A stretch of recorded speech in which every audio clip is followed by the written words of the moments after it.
Karoline Leavitt just got destroyed on Fox News by their own host. It's one of the most embarrassing defenses of presidential, quote, corruption we've ever seen. But before we get to the meltdown, let's start with Senator Chris Murphy laying out exactly what's at stake. Well, let's be clear about what this trip is all about. This is President Trump's corruption tour of the Middle East. He is going to the Gulf in order to collect tribute. What's happening here is an extraordinary level of corruption. We shouldn't pretend this is business as usual. What the president is doing is giving countries like Saudi Arabia and UAE what they want. For Saudi Arabia, it's a civilian nuclear deal with the United States. For the UAE, it is taking some of the restrictions off of the way that semiconductors flow into that country. And in exchange, Trump is not asking for any benefit to the American people. He's not asking for any movement towards peace in the region. He's asking for cash. He's asking for cash payments. UAE is giving him that through this deal on cryptocurrency, in which they are paying, doing a big deal through Trump crypto. And of course, we just found out this weekend that Qatar is going to be giving Donald Trump a plane. Welcome to the, quote, Trump International Corruption Tour, now boarding for Riyadh, Abu Dhabi, and whatever kingdom wants to toss him a check. He's not brokering peace. He's brokering crypto deals. He's not demanding reforms. He's demanding tribute. Like some orange medieval warlord in a necktie. Need a nuclear deal? Some semiconductor favors? No problem. Just bring a fat crypto bag and maybe toss in a jet. Because what's a presidency without a personal $400 million Sky Palace? And the best part, Trump wants you to believe this has nothing to do with him personally. Hang tight, because this story, it only gets shadier from here. Later, also including our lovely Karoline. Has Qatar asked for anything in exchange for that $400 million luxury jumbo jet? And how can the American people be so sure that they will not in the future? Well, I think what happens with the plane is that, we're very disappointed that it's taking Boeing so long to build a new Air Force One. We have an Air Force One that's 40 years old. And if you take a look at that compared to the new plane of the equivalent, stature at the time, it's not even the same ballgame. You look at some of the Arab countries and the planes they have parked alongside of the United States of America plane, it's like from a different planet. And it's close to 40 years old, might be more than 40 years old now. Instead of answering whether Qatar expects anything in return for a $400 million flying mansion, Trump starts rambling about airplane age like he's reviewing Antique Roadshow Aviation Edition. Apparently, the real crime here isn't corruption, it's that other countries have shinier jets. Trump sounds less like a president, more like a guy jealous of the neighbor's new car. No talk of ethics, no talk of influence, just why don't I have the cooler plane? And buckle up, because believe it or not, this answer isn't even close to being over. When I first came in, I signed an order to get it built. I took it over from the Obama administration. They had originally agreed. I got the price down much lower. And then when the election didn't exactly work out the way that it should have, a lot of work was not done on the plane because a lot of people didn't know. They made change orders that were so stupid, so ridiculous. And it ended up being a total mess, a real mess. And when I came back, I said, by the way, what's going on with the Boeings that are coming in? Well, sir, they're way behind. And they're way behind. They were way behind. Another mess that I inherited from Biden. Trump's not even pretending to cover this up anymore. He's not defending the jet, the corruption, or the shady deals. He's just stating it proudly, like bragging rights come with the crimes. This is exactly what Senator Murphy warned about. The belief that if corruption is done out in the open, somehow it doesn't count. They think if it's bold enough, public enough, and shameless enough, the media won't care, the public won't notice, and watchdogs will just give up. That's not transparency, that's just arrogance in full HD. Karoline Leavitt will literally try to spin this as honesty. See, if we commit the scandal right in front of you, it's not really a scandal. No, that's not how this works. Being open about corruption doesn't make it noble.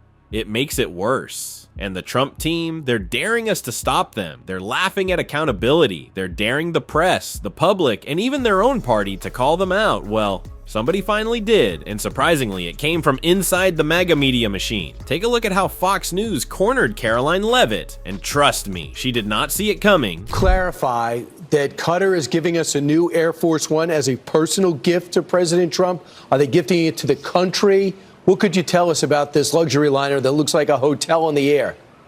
Well, the Qatari government has graciously offered to donate a plane to the Department of Defense. The legal details of that are still being worked out, but of course, any donation to this government is always done in full compliance with the law, and we commit ourselves to the utmost transparency, and we will continue to do that. Ah, yes, the classic, it's totally legal, we promise defense. Karoline Leavitt says this floating 5-star hotel is going to the Department of Defense, not Trump personally. Sure, and Mar-a-Lago is just a humble timeshare. They always throw around words like transparency right when things start to stink, but this isn't transparency, it's damage control and pearls and a press pass. And Karoline, she's about to get absolutely wrecked for trying to sell this nonsense. But before that, leave a subscription if you like our content. Helps us a lot. Thanks. Back to the video. Do you worry that if they give us something like this, they want something in return?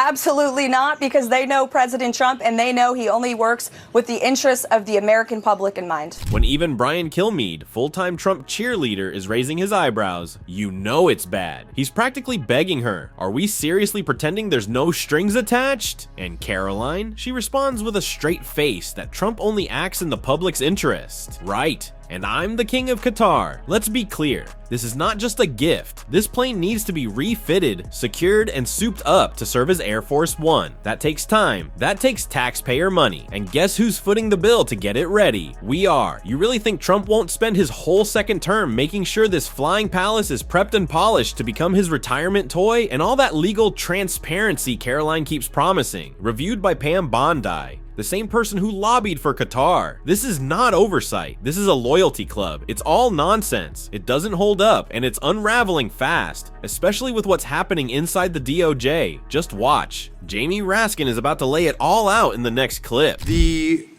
Department of Justice announced that it would demote the Foreign Corrupt Practices Act and not bring prosecutions there. It sacked 17 inspectors general when it started, people who saved us a combined $91 billion last year in ferreting out waste, fraud, abuse, and corruption in the government.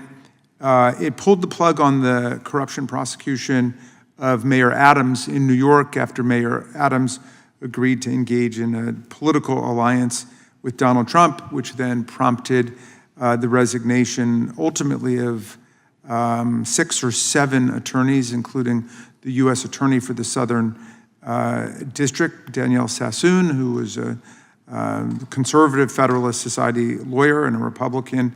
Her number 2 also quit, saying that you'd have to be a fool or a coward to give in to this kind of pressure. Then they decimated the Public Integrity Unit. They dismantled the kleptocracy unit in Department of Justice. They shut down other units focused on stopping foreign interference in American politics. Jamie Raskin just dropped a legal nuclear bomb. This DOJ isn't just asleep at the wheel. They ripped out the engine and gave Trump the keys. Inspectors general gone. Anti-corruption units dismantled. Prosecutors quitting mid-case. And for what? To keep Trump's shady alliances intact and white-collar cronies safe. But get ready, because in the next clip, we're going full tag team. A double takedown on corporate and political corruption. And yes, that includes Trump's crew. Mr. Fox, why is prosecuting white-collar crime with specific enumerated offenses with the definite material elements in the crime, why is prosecuting white-collar crime important? Yeah, so I looked, it seems like there's about maybe 7% or give or take of crimes that DOJ prosecutes. It seems like that will fall under the white-collar category.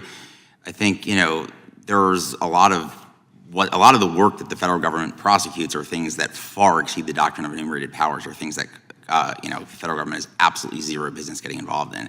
I think white-collar crime is one that arguably can fall under the ambit of the federal government, and it's something that is important to, discourage political corruption, make sure that people are, being prosecuted because the Department of Justice has evidence that they committed a crime, and they're not being prosecuted because of, what their political views are, or that they're not being let off because of what their political views are. People don't trust a system that targets people or that ignores people based upon the views they espouse or the people they support. This is the part Trump's team never wants people to hear. White-collar crimes aren't victimless. When ignored, they unravel public trust, let the rich rewrite the rules, and open the floodgates to political corruption. Trump's DOJ isn't just soft on these crimes, it's actively protecting them. Fox is saying it clearly. A justice system that plays favorites destroys its own credibility. And this isn't just about a few shady deals. It's about the long-term damage to democracy. And guess what? This conversation is just heating up. Now they're about to expose the real consequences of Trump's, quote, corruption spiral. So do you think that undermines public trust in the justice system? Oh, dramatically.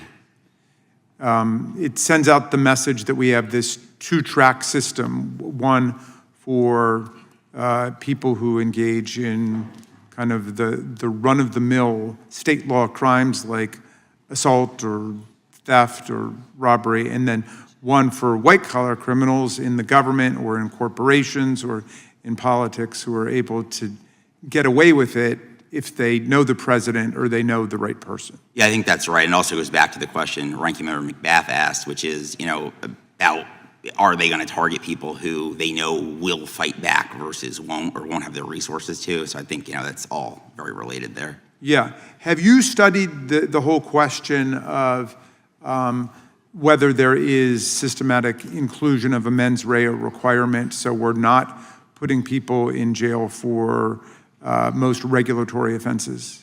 Yeah, so a lot of regulatory offenses, and frankly also a lot of statutory crimes, don't include a mens rea. The theft charge that I talked about before in the Moore and Mansell case, if I were to take Mr. Canaparo's water bottle and give it to Professor Turley, we're on federal property, technically I could be charged. That's preposterous. No reasonable person would ever think that's theft, but without an actual explanation as to what theft is that I actually intended to, take his wallet and bring it home with me, people would, they would absolutely, fall victim to these types of prosecutions, which dramatically undermines trust in the system. Yeah, I understand that the chairman and I think Ms. McBath have this Count the Crimes Act, which suggests that we don't even know how many crimes we have. This is what happens when the justice system becomes a punchline, and Pam Bondi is the setup. Pam Bondi isn't America's Attorney General. She's Donald Trump's personal TV lawyer, and her job isn't justice, it's cable news propaganda. Merrick Garland didn't show up on MSNBC to push Biden's agenda, but Bondi, she basically has her own show on Fox dedicated to spinning, deflecting, and tearing down the DOJ on Trump's behalf. It's not just corrupt, it's shameless. And that's the entire point. They want you to stop caring, to normalize it, to accept that the president gets a media mouthpiece while everyone else plays by the rules. Here you can find the next video, click on it and subscribe. See you soon.